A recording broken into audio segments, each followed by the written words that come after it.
نحمده ونصلي على رسوله الكريم أما بعد أعوذ بالله من الشيطان الرجيم بسم الله الرحمن الرحيم۔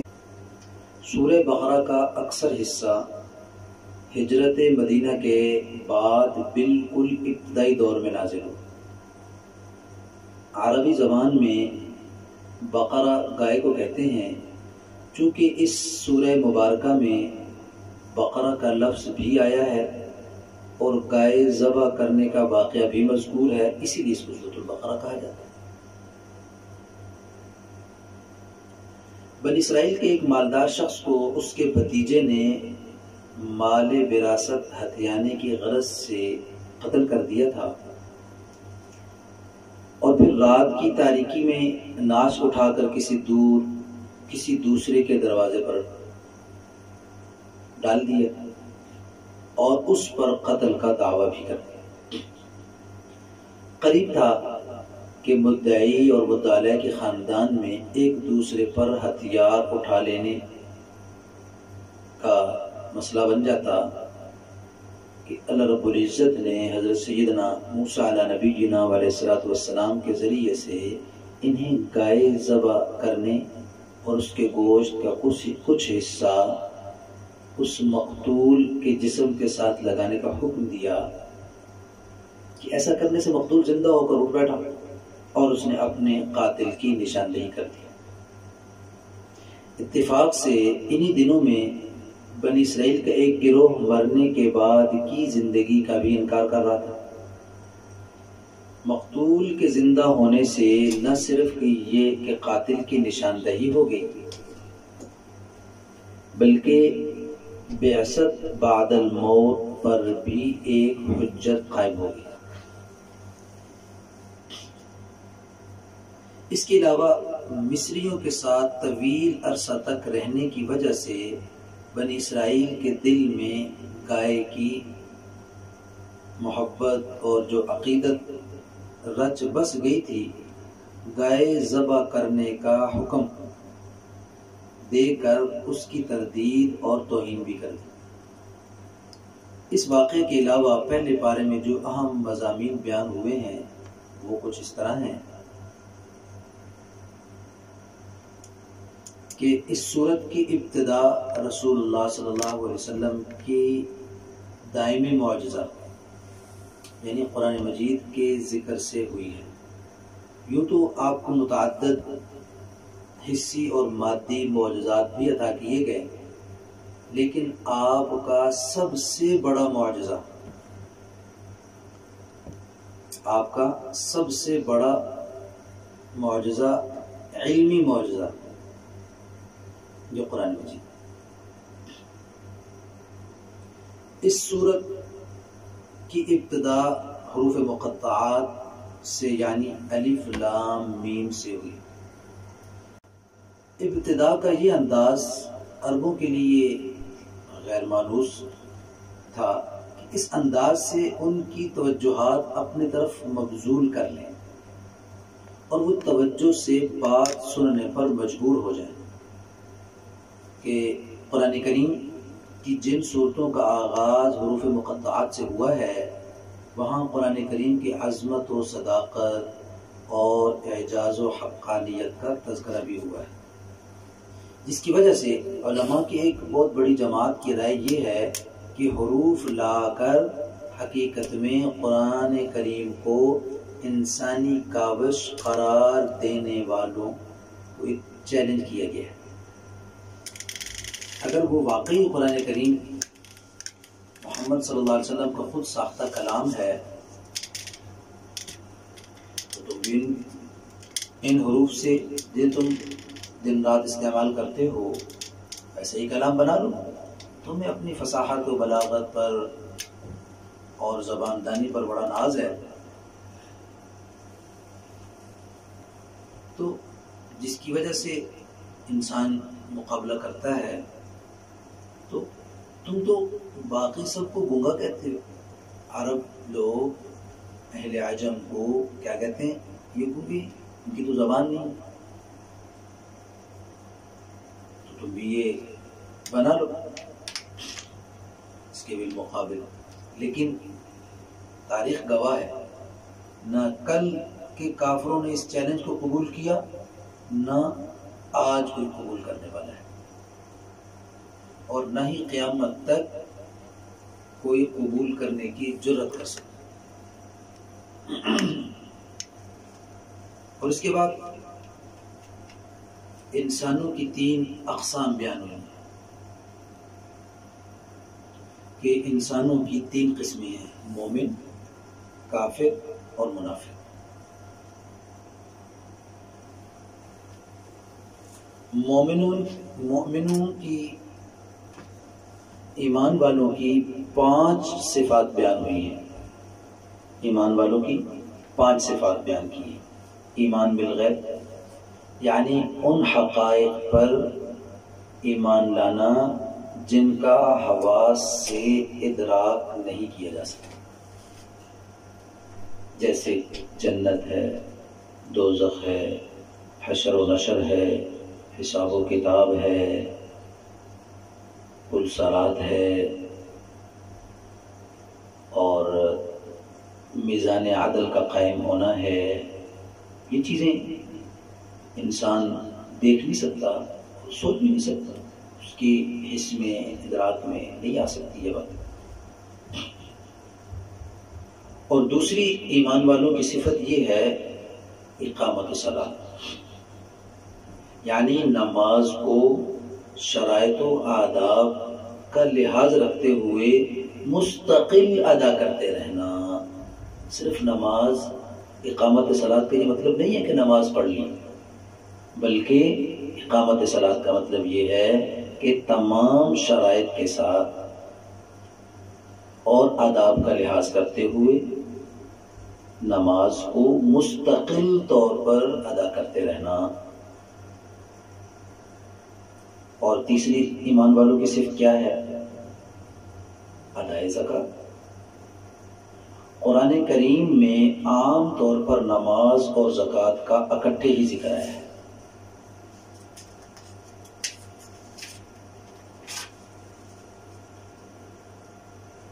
کیوں کہ نماز اللہ کا اور زکوٰۃ بندوں کا حق ہے، اور انسان کا ایمان اس وقت تک کامل ہو نہیں سکتا جب تک وہ اللہ کا حق بھی ادا کرے، لوگوں کا حق بھی ادا کرے. جب تک یہ دونوں حقوق پورے طور پر ادا نہیں کرے گا تو ایمان کامل نہیں ہو سکتا.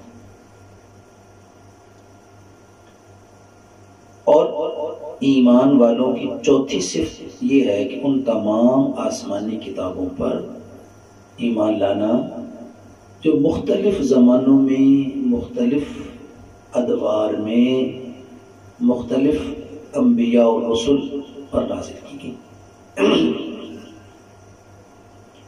اور 5ویں صفت یہ ہے کہ آخرت کی ایسی تصدیق کرے، آخرت کی ایسی تصدیق کرے کہ جس میں شک و شبے کی کوئی گنجائش نہ رہے، کوئی شک و شبے کا واہمہ بھی نہ رہے.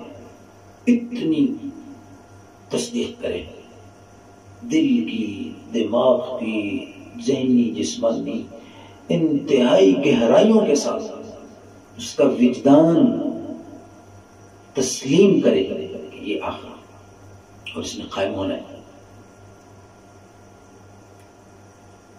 یہاں ایک بات قابل ذکر یہ بھی ہے کہ اللہ تعالیٰ نے اہل ایمان کا تذکرہ 4 آیات میں اور کفار کا 2 آیات میں اور منافقوں کا 13 آیات میں فرمایا. ان 13 آیات میں منافقوں کے بارے میں اوصاف بیان کیے گئے. مسلمانوں پر لازم ہے کہ وہ ان اوصاف بد سے اپنا دامن بچا کے رکھیں. یہ اوصاف اور علامات وہ کیا ہیں؟ جھوٹ، دھوکہ، عدم شعور اور قلبی بیماریاں جیسے حسد ہے، تکبر ہے، اور حرص و ہوس ہے، کینہ و بغض ہے، مکر و فریب ہے، سفاہت ہے، رب العالمین کے احکامات کا مذاق اور استہزاء کرنا، زمین میں فتنہ و فساد پھیلانا، اور اسی طرح جہالت، ضلالت اور تذبذب اور اہل ایمان کا تمسخر و مذاق، یہ منافقین کی علامات بیان ہوئی کہ اہل ایمان کو ان بری صفات سے بچنا اور اپنے آپ کو بچا کے رکھنا از بس ضروری ہے۔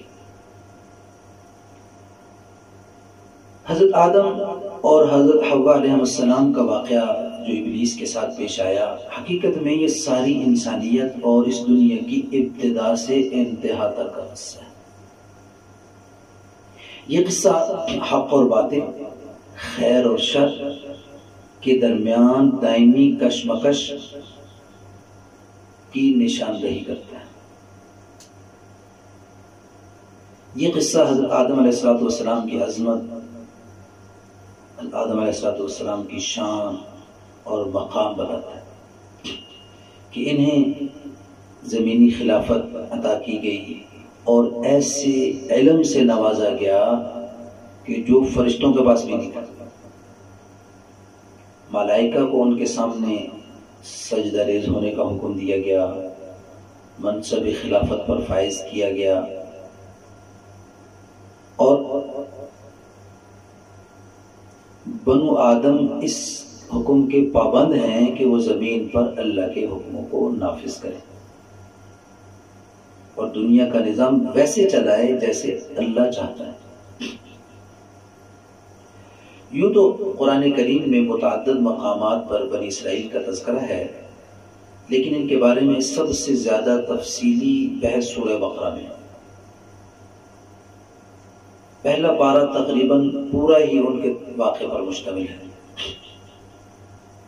اس تذکرہ میں سب سے پہلے تو یہ بتایا گیا کہ اللہ تعالیٰ نے بنی اسرائیل کو بے شمار ظاہری اور باطنی، دینی اور دنیاوی نعمتوں سے نوازا گیا۔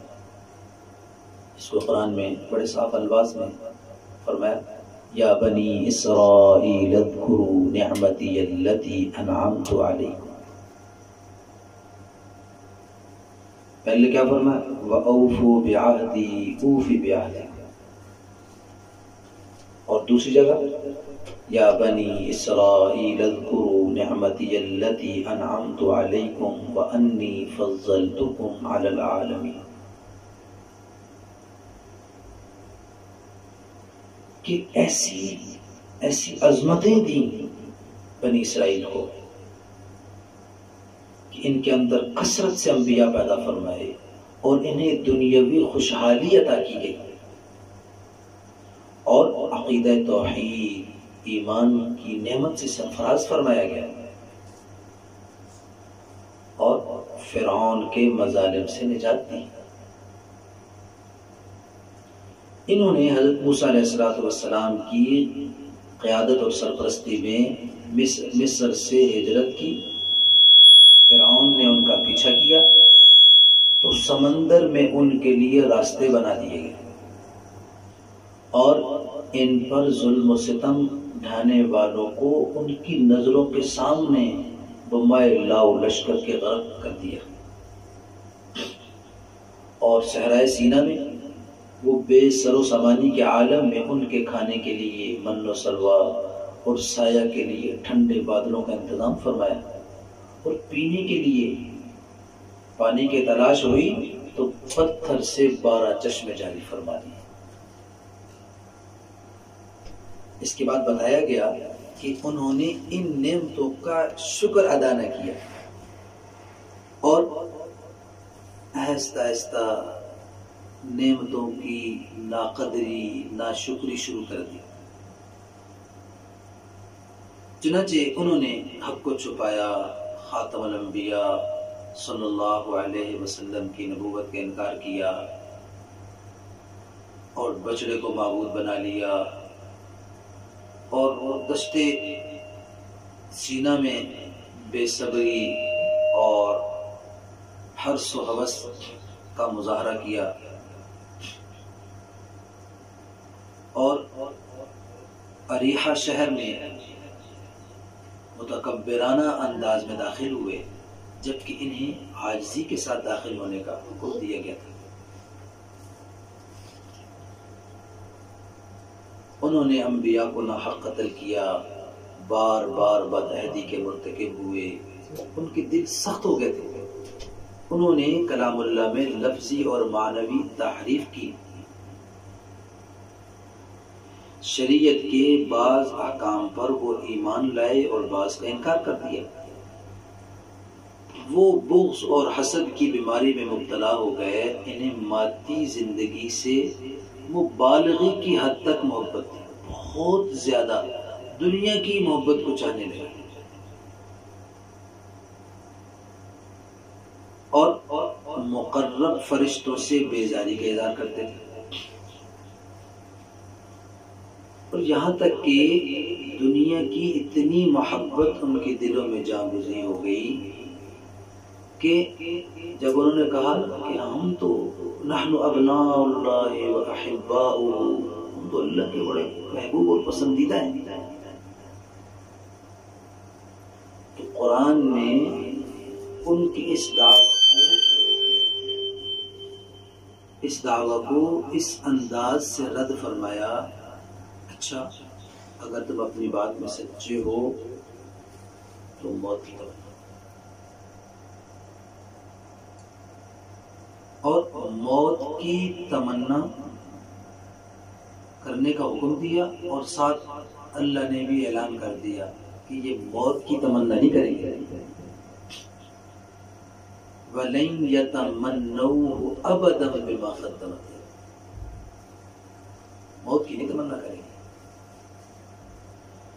تو یہ وہ ان کی کمزوریاں کہ جس سے انہوں نے رب العالمین کی نعمتوں کی ناشکری کی،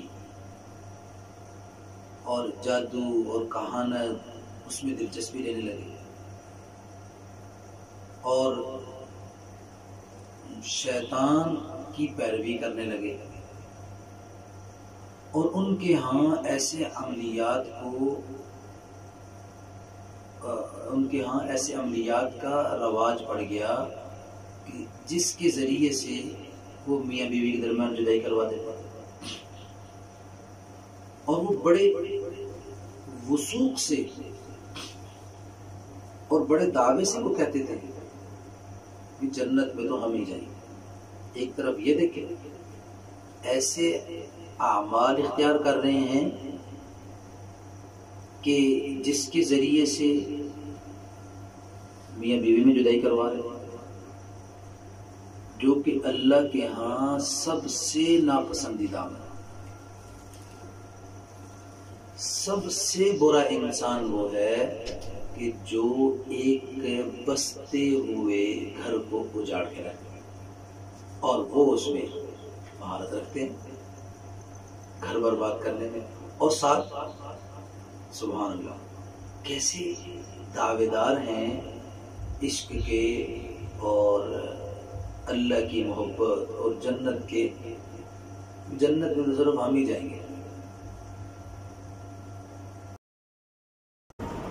اللہ رب العزت کی بارگاہ میں دعا ہے کہ رب العالمین ہمیں رسول کریم صلی اللہ علیہ وسلم کی صحیح کامل مکمل اتباع کی توفیق نصیب فرمائے، اور دنیا آخرت کی خوبیاں بنائیں اور خیر نصیب فرمائے۔ وآخر دعوانا